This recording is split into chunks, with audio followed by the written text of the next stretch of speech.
My name is Siti and I'm from Singapore. What is your country of origin? I would say Singapore, but my parents are from Indonesia. Where else in the world have you lived? I've lived in Singapore, Indonesia, and America.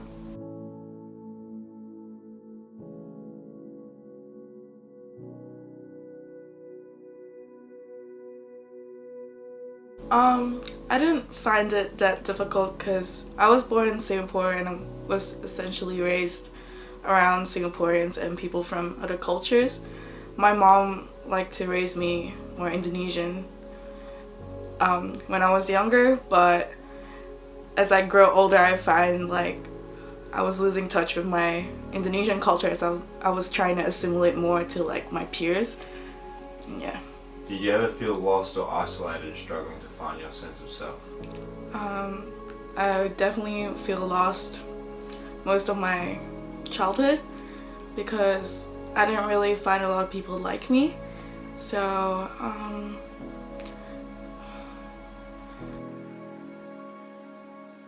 I guess it was like I didn't really feel more towards one culture or the other because my whole life I was just always moving around. I'm pretty exposed to different cultures for my age, and I feel like I fit in better.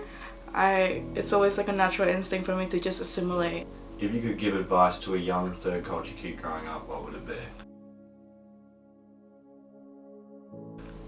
It would be to stay in touch with your roots. Maybe if you've, like me, kind of lost touch with the language at some point in your life, try to pick it back up and yeah, just take pride in it. I know some people are like self-conscious about it, but yeah, just like take pride in it and enjoy where you come from. Yeah.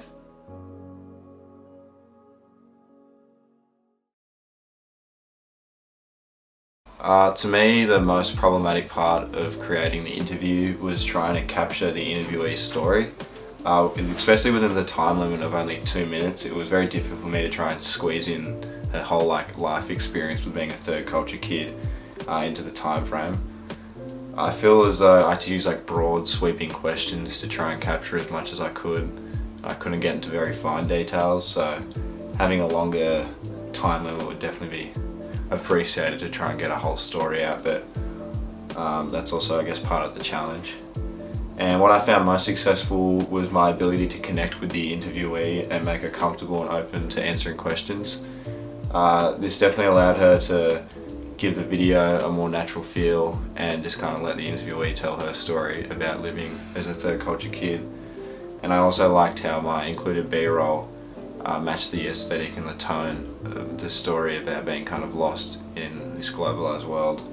And I felt like my shots I took on the day when it rained definitely matched that tone.